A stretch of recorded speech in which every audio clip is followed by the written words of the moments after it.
पर शारदीय नवरात्र का आज तीसरा दिन है और आज बड़े बड़े मंदिरों में मां चंद्रघंटा की पूजा अर्चना हो रही है। मंदिरों में इस दौरान भक्तों का तांता लगा हुआ है। मंदिरों में जय माता दी की गूंज सुनाई दे रही है। तस्वीरें आपको अलग अलग जगहों की दिखा रहे हैं कि किस तरह से जो भक्तों का सैलाब है वो मंदिरों में उमड़ा हुआ है और माता रानी का महज किसी तरह से आशीर्वाद प्राप्त हो सके, माता रानी के दर्शन हो सके, इसी आस्था इसी कामना के साथ लगातार दूर दराज से श्रद्धालु लंबी लंबी कतारों में लगे हुए हैं। आपको बता दें कि ये जो 9 दिन होते हैं ये बेहद महत्वपूर्ण माने जाते हैं और इस बार तो 9 से 10 साल बाद एक शुभ संयोग बन रहा है, जहां नवरात्रि इस बार 9 नहीं बल्कि 10 पड़ रहे हैं। और इसी के चलते कहा जा रहा है कि इस बार जब माता रानी के 9 स्वरूपों के साक्षात दर्शन होंगे तो माता रानी की तरफ से साक्षात फल दिया जाएगा, आशीर्वाद अपने भक्तों को, अपने बच्चों को दिया जाएगा। और उसी आस्था उसी कामना के लिए अब लगातार जो श्रद्धालु हैं वो मंदिरों में पहुंचने का सिलसिला शुरू हो चुका है।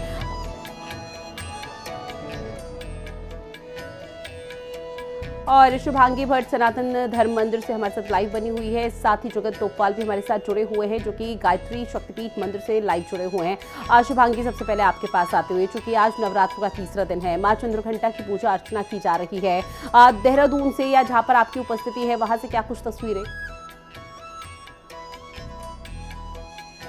बिल्कुल, देखिए नवरात्रि का आज तीसरा दिन है और पूरे 9 दिन बहुत ही उत्साह के साथ श्रद्धालुगण जो हैं वो मंदिरों में पहुंचते हैं। इस वक्त मेरी मौजूदगी सनातन धर्म मंदिर में है और आपको तस्वीरों से दिखाना शुरू करूंगी कि बहुत खूबसूरत तरीके से मां को जो है उनका श्रृंगार किया गया है और सुबह से ही यहाँ पर हवन किया जाता है। लोग बड़ी संख्या में यहाँ पर पहुँचते हैं, पूजा अर्चना करते हैं और माँ चंद्रघंटा की आज पूजा होती है। ऐसे में आज के दिन का क्या कुछ महत्व है वो पंडित जी से भी जानने की कोशिश करेंगे, क्योंकि हर दिन अलग अलग माँ दुर्गा के जो स्वरूप होते हैं उनकी पूजा पाठ की जाती है। पंडित जी, आज तीसरा दिन है नवरात्र का, आज किस तरीके से पूजा पाठ होती है, क्या कुछ महत्व है आज के दिन? आज माँ चंद्रघंटा जी का वो है जन्म का दिन है। माता जो है 9 रूपों में जो है दर्शन देती है। आज जो है माता का अगर स्वच्छता से उनका पाठ पूजन किया जाए, उनका जो है श्रृंगार किया जाए, उनको जो है उनका गुणगान किया जाए तो माता जल्दी प्रसन्न होती है और मनवांछित वर देती है। क्योंकि पुत्र कुपुत्र हो सकता है, माता को माता नहीं होती। तो जो है माता को अगर श्रद्धा भक्ति भाव से अगर उनका पूजन किया जाए, उनका जाप किया जाए, उनके पाठ अथवा दुर्गा सप्तशती का पाठ किया जाए तो माता जो है बहुत जल्दी प्रसन्न होती है। बिल्कुल, देखिए पूरे 9 दिन मंदिरों में इसी तरीके की भीड़ जो है श्रद्धालुओं की देखने को मिलती है और लोगों की कितनी आस्था है माँ पर वो भी हमें देखने को मिलता है। और ऐसे में क्योंकि कई सारे लोग यहाँ पर मौजूद हैं, कोशिश करेंगे उनसे बातचीत करने की। मैम, आप यहाँ पर आई हैं, माँ के भक्ति में लीन नज़र आ रही हैं, क्या कुछ कहेंगी, कितना मानती है माता रानी को और 9 दिन किस तरीके से पूजा पाठ? हाँ, बस नवदुर्ग में वही होता है कि फलाहार खाना होता है। प्रथम शैलपुत्री, दूसरी ब्रह्मचारिणी, तीसरी चंद्रघंटा, चौथी कुसुमांडी माता, 5वीं कात्यायनी, 7वीं कालरात्रि, 8वीं महागौरी, 9वीं सिद्धिदात्री। इस तरह से हम 9 देवियों की 9 दिन पूजा करते हैं और उसके बाद 10वीं को विजयदशमी का पूजा करके माता कन्याओं को जिवाकर और हम दशहरा की पूजा अर्चना करते हैं। बिल्कुल, देखिए आप देखेंगे कि आज सुबह से ही लगातार, चाहे वो कोई भी मंदिर हो, राजधानी देहरादून की बात करूं तो सभी जगह भक्तगणों में भी उत्साह जो है वो नज़र आता है, क्योंकि 9 दिन पूजा पाठ करते हैं, व्रत रखते हैं और उसके बाद कन्या पूजन करके ये व्रतों को संपन्न किया जाता है। और पूरे मंदिरों की अगर मैं बात करूँ राजधानी में तो वहाँ पर सुबह से लोग आ रहे हैं, हवन करने आते हैं लोग, यहाँ भजन कीर्तन होते हैं शाम के समय। और कहीं ना कहीं ये पूरे 9 दिन इसी तरीके की चकाचौंध आपको हर गली मोहल्ले में, हर मंदिर में नजर आएगी। बहुत खूबसूरत तरीके से मंदिर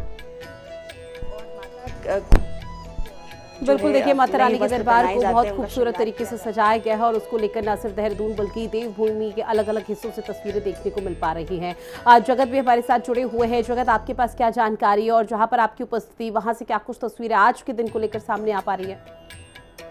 जी, अगर मैं बताऊं कि आज तीसरे दिन है, माँ चंद्रघंटा की पूजा अर्चना हो रही है। मैं इस समय शांति कुंज नई टिहरी में हूँ। यहाँ पे बड़े संख्या में साधक जो है साधना करते हैं। वो बाहर से आते हैं, गुजरात से, कुछ लोग उड़ीसा से, अन्य जगहों से बड़े साधक आते हैं यहाँ पे पूजा अर्चना में जुटे हैं। तो ये नवरात्र और 9 या 10 दिन का माना जाता है। इस वजह इस समय बड़े साधक जो है अपनी पूजा पाठ में मस्त रहते हैं और भगवान से और माता का जो इन दिनों जो है नवरात्र चला वो बड़ी ही धूमधाम से मनाया जाता है पहाड़ों में, खासकर और टिहरी जनपद में। इसी तरह अन्य मंदिरों में भी पूजा अर्चना हो रही है। हमारे साथ कुछ साधक जरूर है। क्या नाम सर, आप कहाँ से आए? हम शांतिकुंज हरिद्वार से आए हैं। जी, शांतिकुंज हरिद्वार से। ये नवरात्र चल रहे आपको, नवरात्र में क्या खास रहेगा माता को? खास में ये चीज है, परम पूज्य गुरुदेव पंडित श्री राम शर्मा आचार्य और वंदनीय माता जी की सूक्ष्म उपस्थिति में यहाँ पे साधनाएं चलाई जाती हैं। और ये साधनाओं व्यक्ति के विकास के लिए बहुत उच्च स्तरीय साधनाएं हैं। परिवार निर्माण, समाज निर्माण और व्यक्ति निर्माण की सारी योजनाएं यहाँ पे चलाई जाती हैं। यदि व्यक्ति को जीवन जीने की कला सीखनी है तो शांति कुंज के निर्देश से यहाँ पे उसको आना पड़ता है। और आने के बाद उसको एक ऐसी जानकारी मिलती है, एक ऐसे कला की जानकारी मिलती है जिससे उसका मार्गदर्शन सतत होता रहता है और कोई भी आपत्ति विपत्ति नहीं आने पाती है। उसके स्वास्थ्य के बारे में, परिवार के बारे में और समाज के बारे में सारी व्यवस्था का सूत्र यहाँ से मिलता है। ये जरूर जो है हमारे साथ जो पंडित जी थे, उनका कहना है कि मिश्र जी का कहना है कि शांति कुंज में आके आदमी शांत होता है, मन शांत होता है। तो बड़ी संख्या में यहाँ श्रद्धालु आ रखे हैं। श्रद्धालु भी पूजा अर्चना करने पर लगे, जो साधक वही पूजा अर्चना करते हैं। तो हमें कुछ दिन पहले जो ये आपद आई उसमें भी जो है लोगों ने देवताओं को पूजा था। और यहाँ पर खासकर जो है माता रानी का जो है बड़ा आशीर्वाद लोगों को मिलता। तो समझो शांतिकुंज गायत्री पीठ में साधक बड़ी संख्या में आते हैं। तो लगातार जो है 10 दिन तक यार नवरात्रि चलेंगे, लोगों में काफी खुशी होगी। और बिल्कुल, देखिए लोगों में उत्साह लगातार जगत देखने को मिल रहा है। लेकिन पंडित जी से जरा ये भी जानने की कोशिश कीजिए कि इस बार का नवरात्र चूंकि शुभ संयोग बताया जा रहा है, क्योंकि 9 दिन नहीं बल्कि 10 दिन पड़ रहा है और कहा जा रहा है कि 9 से 10 साल बाद ऐसा शुभ संयोग बना है जिसके बाद माता रानी ढेरों सा आशीर्वाद अपने बच्चों को देगी। जी पंडित जी, आप ये कहेंगे मिश्र जी कि इस बार जो है नवरात्र 9 दिन जो पड़ता था वो 10वें दिन पड़ रहा है। इस बार कुछ खास सहयोग जो है माना जा रहा है, क्या मानती है आप, क्या है उसमें लिखा हुआ? खास सहयोग ये है कि 10वें दिन ही वास्तव में नवरात्रि की पूरी श्रृंखला चलती है। 10वें दिन में ही जैसे कहा गया है राजा दशरथ थे तो 10 इंद्रियों की व्याख्या वहीं पे की जा सकती है और दशानन भी वहीं पे था। ठीक है, तो उसकी चर्चा महाभारत में आती है, युग निर्माण में आती है। और कभी आप देखिए गुरु जी ने, परम पूज्य गुरुदेव जी ने एक चीज बताई है कि धरती पर अगर स्वर्ग का अवतरण होगा तो महाभारत में जैसे बताया गया, भागवत गीता में 18,000 श्लोक है। तो गुरु जी ने उसको छोटे से रूप में कहा है कि बेटा इस पर चिंतन और मनन करने से हमने आपको एक सूत्र दिया, 18 श्लोक केवल दिया है। 18 श्लोक पर यदि केवल आप चिंतन करते हैं तो सारी श्रृंखला आपकी बनती चली जाती है। जैसे प्राण और महाप्राण से जुड़ता है तो उसके अंदर दिव्यता अपने आप आ ही जाती है। ऐसे ही गुरु जी ने कहा बेटा इसका चिंतन और मनन करने से, एक एक सूत्र का अध्ययन करने से, मात्र चिंतन और मनन करने से आपके प्राण की वृद्धि होती और आप महाप्राण से जुड़ जाते हो। इसलिए हम तो ये कहेंगे कि लोग इसके पुस्तक का चिंतन करें और मनन करें। गुरु जी ने अपने प्राण से लेखनी चलाई है, इन्होंने कोई पुस्तक नहीं लिखी। अगर कोई ठीक है, जगत अब आने वाले समय में क्या कुछ तस्वीरें सामने आती है, न सिर्फ शक्तिपीठ मंदिर से बल्कि देहरादून के अलग अलग हिस्सों से देखना बेहद महत्वपूर्ण रहने वाला है। शुभांगी, आपके पास आते हुए चूंकि देखिए चंद्रघंटा माता रानी की पूजा अर्चना की जा रही है, तो ऐसे में आपसे जानने की कोशिश करेंगे क्या पंडितों और ज्योतिष आचार्यों की तरफ से कोई जानकारी दी गई है कि आज पूजा का विधि विधान कैसे रहने वाला है, माता रानी का प्रिय भोग क्या रहेगा, प्रिय रंग क्या रहेगा, जिसके हिसाब से यहाँ पर पूजा अर्चना की जाए। बिल्कुल, देखिए क्योंकि हम मंदिर में मौजूद हैं और पंडित जी जो हैं वो हर रोज़ जो भक्तगण हैं उनको ये बताते हुए नजर आते हैं कि आपको किस रंग के वस्त्र पहनने चाहिए, आपको किस तरीके से माता रानी का श्रृंगार करना चाहिए और उन्हें क्या कुछ प्रिय है। ऐसे में अभी आप सामने देखेंगे कि यहाँ पर सुबह से ही उनका श्रृंगार किया जाता है। पंडित जी से भी अभी जानने की कोशिश करेंगे कि आखिर क्या कुछ माता रानी का प्रिय रहता है, क्योंकि हर दिन माँ दुर्गा के 9 स्वरूपों की पूजा पाठ की जाती है और आज माँ चंद्रघंटा को पूजा जा रहा है। ऐसे में क्या कुछ विधि विधान रहता है पूजा पाठ का और किस तरीके से पूजा पाठ करनी चाहिए। पंडित जी, आज क्योंकि माँ चंद्रघंटा की पूजा पाठ हो रही है, विधि विधान क्या होता है, क्या कुछ माँ को प्रिय है, क्या कुछ उन्हें भोग लगाना चाहिए, किस रंग के वस्त्र पहनने चाहिए, क्या कुछ जानकारी? आज जो है माँ चंद्रघंटा जी का दिन है। इसमें कोई श्रद्धा भक्ति भाव से आप जो उनको पत्र पुष्प भी अगर उनको अर्पित कर दे तो उसी से माता प्रसन्न हो सकती है। ये नहीं कि आप जो है बड़े बड़े उनके लिए श्रृंगार या कुछ हो या अच्छे में वाला, ऐसा नहीं है। आप जो श्रद्धा भक्तिभाव से अगर एक फूल भी उनको अर्पित कर दें तो उससे माता प्रसन्न हो जाती है। विधि विधान क्या होता है आज क्योंकि माँ चंद्रघंटा माँ की पूजा हो रही है? इसमें माता के लिए अपने स्वच्छता से इसमें स्नान कर करके अपने जो है शुद्ध मन से शुद्धता से अगर इसमें आप जो उनका अगर पाठ नहीं कर सकते तो आप उनका जप ही कर लें तो उसी से ही माता प्रसन्न हो सकती है। ऐसा नहीं है कि जो है आप जो है पूरे दिन भर पाठ करें या कुछ करें, अगर श्रद्धा भक्ति भाव से क्षण भर के लिए भी उनका गुणगान किया जाए तो उससे माता प्रसन्न हो सकती है। बिल्कुल देखिए और पंडित जी का देखिए स्वच्छता कहना और है शुद्धता कि बेहद महत्वपूर्ण हो जाती है और उसी को लेकर लगातार ये रिएक्शन सामने आ रहे हैं। बहरहाल आप दोनों ने जानकारी साझा की, उसके लिए आप दोनों का बहुत शुक्रिया।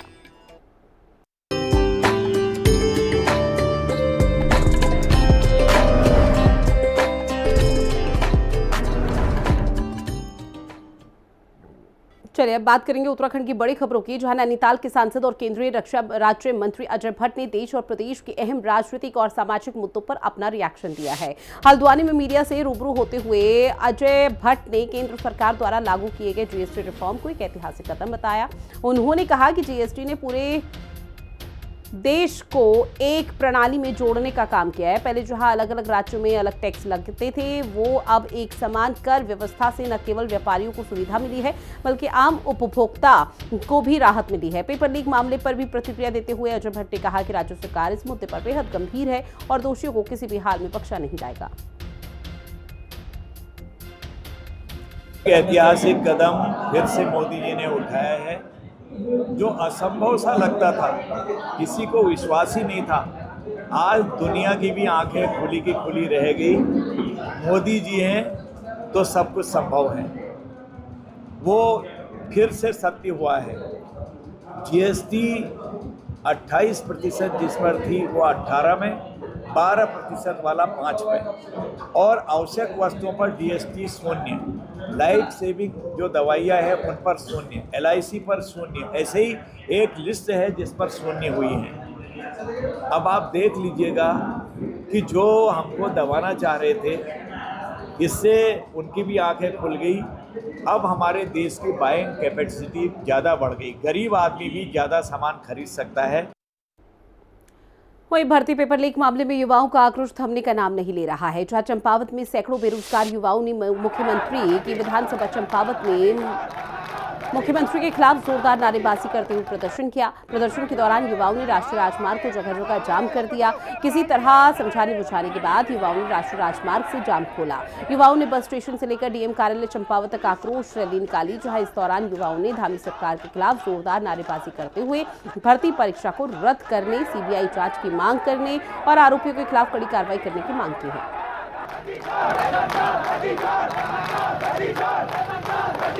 इन्होंने परसों आयोग का पेपर लीक करवा दिया है।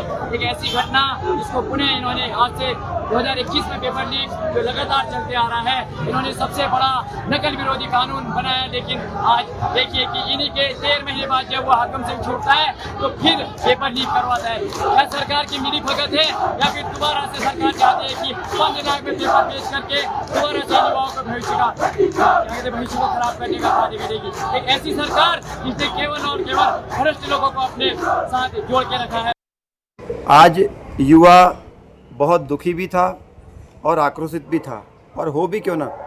आज एक परीक्षा और ज्ञान ऐसी चीज़ थी जिसके बल पर गरीब का बच्चा, जिसके बल पर कोई भी बच्चा अपना भविष्य बना सकता था, उस परीक्षा को इन्होंने बेच दिया। आज सभी लोग सड़कों पर, सरकार की नाकामियों के कारण सड़कों पर उतरना पड़ा युवाओं को। और इसमें सबसे मुख्य बिंदु 2-3 और निकल के आए कि वर्दीधारी में आयु सीमा बढ़ाई जाए। जो वर्दीधारी परीक्षाएं हैं उसमें आयु सीमा बढ़ाई जाए, उसमें आपका आरक्षण को कम किया जाए। दूसरा क्या था, यूकेएसएससी के लिए बच्चों का एक निवेदन था सरकार से, अभी निवेदन कर रहे हैं, ये आंदोलन बहुत बड़ा होगा यदि नहीं माना गया तो। उसके री एग्ज़ाम हो, उसकी नियमावली में परिवर्तन हो, और जो नकल विरोधी कानून बना उसको सख्ती से उसको सरकार अपना। वहीं नैनीताल में कांग्रेस ने यूकेएसएससी स्नातक स्तरीय और पटवारी परीक्षा के पेपर लीक के विरोध में प्रदर्शन किया, जहां कांग्रेस कार्यकर्ताओं ने सीएम पुष्कर सिंह धामी और अधीनस्थ सेवा चयन आयोग का पुतला भी दहन किया। कांग्रेस नगर अध्यक्ष अनुपमा कबडवाल ने कहा है कि सरकार इस मामले में पारदर्शिता दिखाने में नाकाम साबित रही है। उन्होंने आरोप ये भी लगाया कि नकल विरोधी कानून लागू होने के बावजूद पेपर लीक हुआ है। कबडवाल ने सीएम पुष्कर सिंह धामी से दोषी को कड़ी से कड़ी कार्रवाई और सजा देने की मांग की है। साथ ही कहा कि इस घोटाले से युवाओं के भविष्य के साथ खिलवाड़ हुआ है। उन्होंने उच्च न्यायालय से परीक्षा रद्द करने और अपनी निगरानी में मामले की जांच कराने की भी अपील की। इसमें कड़ी से कड़ी सजा मिली जाए। जो हाकम सिंह है उसको हर बारी हाकम सिंह छूट जाता है, हर 15 दिन में बेल में बाहर आ जाता है। तो एक ऐसा न्याय है जहां पर मोदी जी और धामी जी की इतनी बड़ी बड़ी फोटो लगी हुई है। ये बताया जा रहा है कि हम लोगों ने बहुत ज्यादा सख्त कानून लेके आए हैं। वो कानून कहाँ है, अब वो कानून कहाँ पर है? हम इसकी निंदा करते हैं और हमारी मांग ये है कि ना हमारे बच्चों को का उत्पीड़न हो, क्योंकि एक बच्चा बहुत साल देके परीक्षा की तैयारी कर रहा है। कानून और उत्तरांचल में भविष्य में अब कोई भी परीक्षा लीक नहीं होगी। इस कानून के लागू होते ही जो पहली परीक्षा है, जो हमारे स्नातक स्तरीय परीक्षा जिसमें पटवारी वीडियो आदि जो होनी थी, लाखों युवाओं के सपनों के संग इस सख्त कानून ने कुठाराघात किया है। और इस खनन प्रेमी झारखंड सरकार ने उस हाकम सिंह की फिर से 13 महीने पहले जो जमात में था उसको इतनी छूट दी कि ये पेपर फिर आउट हुआ है। कहीं ना कहीं इसमें बहुत बड़ी संलिप्तता है, जिसकी मांग हम सरकार से नहीं कर रहे हैं। आज भी ये कह रहे हैं कि उच्च न्यायालय इस घटना का संज्ञान ले, माननीय उच्च न्यायालय इस घटना संज्ञान ले, इस परीक्षा को रद्द करे और इस परीक्षा जो हमारे लाखों युवा जो अपने समय का इस आपदा में 443 से 445 हमारे शायद सेंटर थे और लगभग हमारे पहाड़ी राज्यों में लगातार आपदा आई हुई है। इस आपदा के बावजूद अपना समय की पैसे बर्बाद करके अपने कीमती अध्ययन की बर्बादी करके उन्होंने पेपर दिया, लेकिन उनके संग ये कुठाराघात हुआ। हमारी यही उच्च न्यायालय से मांग है इस परीक्षा को रद्द करें। बात करेंगे कालाढूंगी की, जहां दीनदयाल उपाध्याय पार्क में बेरोजगार छात्रों और अभ्यर्थियों ने पेपर लीक के खिलाफ धरना प्रदर्शन किया। उन्होंने सरकार से कहा है कि परीक्षा में हुई गड़बड़ियों की जल्दी से जांच हो और 1 महीने के भीतर ही परीक्षा एक बार फिर से दोबारा करवाई जाए। प्रदर्शनकारियों ने भ्रष्टाचार पर शामिल लोगों के खिलाफ कड़ी कार्रवाई की भी मांग की है। धरना स्थल पर पहुंचे एसडीएम को उन्होंने अपना ज्ञापन भी सौंपा। उनका कहना है कि पेपर लीक से युवाओं का भविष्य खराब हो रहा है, इसलिए सरकार को तुरंत कदम उठाने चाहिए। 21 तारीख को स्नातक स्तरीय परीक्षा हुई थी। तो परीक्षा में अनियमितताओं को लेकर छात्र छात्राओं द्वारा यहाँ पर विरोध प्रदर्शन किया गया है और परीक्षा निरस्त करने के साथ ही अन्य मांगे भी की करने का ज्ञापन उन्होंने प्रेषित किया है, जिसको जिलाधिकारी महोदय के माध्यम से प्रेषित कर दिया जाए। सरकार के खिलाफ हम हर परिस्थिति में खड़े होंगे, क्योंकि ये देश के युवाओं के भविष्य का सवाल है। युवा वर्षों से तैयारी करता है, लेकिन उसकी संवेदना भावना के साथ नकल जो गुट है उनके द्वारा खिलवाड़ किया जाता है। प्रदेश के अंदर नकल विरोधी कानून लगाया गया है, फिर भी आयोग और जो नकल विरोधी गुट है वो देश के सरकार पर तंत्र पर हावी हो चुके हैं। लगातार यह सामने आ रहा है, लगातार पेपर लीक हो रहे हैं, जिससे युवाओं में काफ़ी आक्रोश है और हर परिस्थिति तक हम इस लड़ाई को लड़ेंगे। अगर छात्रों हितों की जब बात करें तो पढ़ने पढ़ाने वाले लोग हैं, हमारी केवल कुछ ही मांगे हैं। हमारा कोई राजनीतिक मुद्दा नहीं है, लेकिन जो परसों 21 सितंबर को पेपर हुआ था और ये स्नातक स्तरीय परीक्षा थी और इसमें जैसे ही बच्चा पेपर देख करके बाहर नहीं आ रहा है, लेकिन पेपर लीक हो गया। 11 बजे पेपर शुरू हुआ और 11:30 बजे करीब 3-4 पेज बाहर आ गए। तो आयोग के अध्यक्ष जी का कहना है कि 3-4 पेज बाहर आना, मान तो रहे 3-4 पेज बाहर आए, लेकिन इस बात को एक्सेप्ट नहीं कर रहे हैं कि पेपर लीक हुआ है। अभी तो यहाँ पर अभी धरना प्रदर्शन किया गया है। अगर हमारी मांगे नहीं मानी जाए तो हम आगे अनशन करने के लिए भी तैयार हैं, क्योंकि जो देश का युवा है अगर अपनी सही जगह पे नहीं पहुँचेगा तो देश का विकास होना असंभव है। तो हमारी जो है शासन प्रशासन से और हमारी आयोग से जो है विनती है, अनुरोध है कि वो इस पेपर को 30 दिन के अंदर दोबारा इसको कराएं। हमारी जो है बात पहुँचाई गई थी, फिर भी 150-200 के समथिंग हमारी यहाँ पर जनसंख्या यहाँ पर बच्चों की आई थी और उम्मीद है कि इससे आगे और भी रहेगी। वहीं बेरोजगार संघ के अध्यक्ष राम कंडवाल के नेतृत्व में एक प्रतिनिधि मंडल ने मुख्यमंत्री पुष्कर सिंह धामी से सचिवालय में मुलाकात की है। इस दौरान सीएम पुष्कर सिंह धामी ने कहा कि UKSSB की हाल ही में आयोजित परीक्षा में गड़बड़ी करने वाले दोषियों को किसी भी सूरत में बख्शा नहीं जाएगा और सरकार इस पूरे मामले को लेकर गंभीर है। बेरोजगार अभ्यर्थियों के हित सर्वोपरि है और उनके हितों को सुरक्षित रखते हुए ही जरूरी फैसला लिया जाएगा। सरकार पारदर्शी तरीके से, निष्पक्ष तरीके से भर्ती प्रक्रिया सुनिश्चित करने के लिए प्रतिबद्ध है।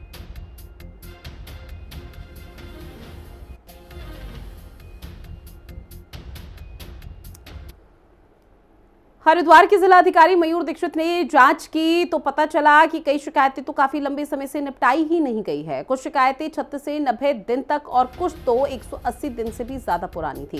जिला अधिकारी ने खंड शिक्षा अधिकारी भगवानपुर, नारसन और अधिशासी अभियंता यूपीसीएल लक्सर को नोटिस दिया। साथ ही शिक्षा विभाग के 2 अधिकारियों का वेतन भी रोक दिया गया। उन्होंने सभी अधिकारियों को चेतावनी दी है कि कोई भी शिकायत 36 दिन से ज्यादा लंबित नहीं रहे। अगर कोई मामला मुश्किल हो तो सीधे शिकायत करने वाले से बात करके उसका समाधान किया जाए।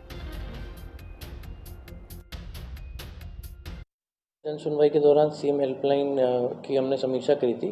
इसमें कुछ डिपार्टमेंट के ऑफिसर्स के द्वारा जो लापरवाही की गई थी, इसके क्रम में हमने शो कॉज नोटिस जारी किए हैं और कुछ के वेतन रोकने के आदेश दिए हैं। इसमें मुख्यतः ये देखा गया कि 36 दिन 90 दिन तक शिकायतें लंबित रहीं कुछ अधिकारियों के पोर्टल पर, तो जिसमें शिक्षा विभाग के 2 ब्लॉक स्तरीय अधिकारियों के वेतन रोकने के आदेश दिए गए। साथ ही कुछ अधिकारियों के पोर्टल पर 180 दिन के ऊपर भी 1-2 शिकायतें प्राप्त हुई थी, उनको भी सचेत किया गया है कि अगर कोई ऐसी कोई जटिल समस्या हो, कोई मांग आधारित कोई शिकायत हो, तो उसको शिकायतकर्ता को समझाकर उनसे बात करके उसका निराकरण करें। लेकिन कोई भी शिकायत 36 डेज से ऊपर न रहे, इसके क्रम में सभी लोगों को सचेत किया गया। वहीं कुमाऊं कमिश्नर दीपक रावत ने हल्द्वानी तहसील का अचानक निरीक्षण किया है और तहसील के एक अधिकारी कानून को अशरफ अली की लापरवाही पकड़ी है। वो अपने ऑफिस की जगह अपने घर पर फाइलें रखते थे और रिपोर्ट बनाने के लिए दफ्तर नहीं जाते थे।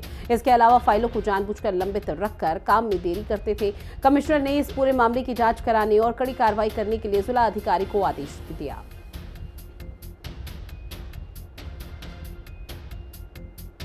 ये मैं तो ये तहसील का जो रूटीन इंस्पेक्शन है वो कर रहा था और इसमें मैंने पर्टिकुलरली 143 के मामले देखे। आप जानते हैं 143 के मामले पब्लिक का रोज़ वास्ता 143 से पड़ता है, चाहे ज़मीन बेचने के लिए हो, चाहे लोन लेने के लिए हो। तो इसमें माननीय मुख्यमंत्री जी की प्राथमिकता है कि इसमें किसी प्रकार का विलम्ब नहीं होना चाहिए। राइट टू सर्विस में भी ये कवर्ड है। जब ये मामले में देख रहा था तो मैंने देखा काफ़ी इसमें पेंडेंसी है और पेंडेंसी का जब मैंने पता लगाना चाहा तो कुछ फाइलें तो मुझे तहसील में ही मिल गई जिनमें कोई डेट संकेत नहीं है, कोई रिपोर्ट्स का विवरण नहीं है। और बाकी के बारे में यहाँ पे जो एसके हैं उनके द्वारा बताया गया कि ये फाइलें उन्होंने घर पे रखी हुई थी। उनके घर का भी मुआयना किया गया जहाँ पे फाइलें मिली हैं और पूछने पे उनका कहना है कि इसमें से एक भी मामले में उन्होंने मौका मुआयना नहीं किया और रिपोर्ट लगा दी है। रिपोर्ट भी किसी में 19 को लग चुकी, किसी को 20 में लग चुकी, उसके बावजूद ही घर पर रखे हुए हैं। और जो मूल रजिस्टर है जो कि एक तरह से गवर्नमेंट डॉक्यूमेंट है वो भी घर पे पड़ा हुआ है। तो किसी भी दृष्टि से ये उचित नहीं है। तो इसमें इनके विरुद्ध अनुशासनिक जांच के लिए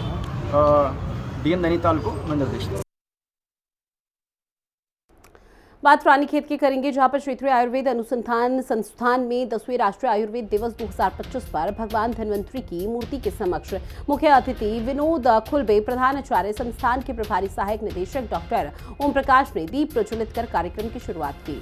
विभाग द्वारा कराई गई अनेक प्रतियोगिताओं के विजेताओं को प्रमाण पत्र और नकदी पुरस्कार प्रदान कर प्रोत्साहित भी किया गया।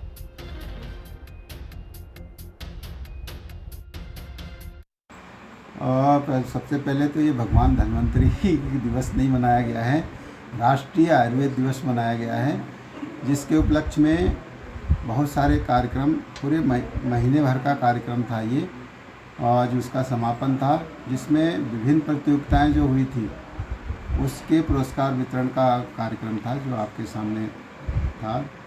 स्कूल से आए हुए बच्चों को पुरस्कार दिया गया, साथ में संस्था के जो भी कुछ प्रतिभागी थे प्रतियोगिता के उनको भी पुरस्कार दिया गया। और चलिए इन तमाम खबरों के साथ बुलेटिन में इतना ही। आप बने रहिएगा हिंदी खबर के साथ। नमस्कार।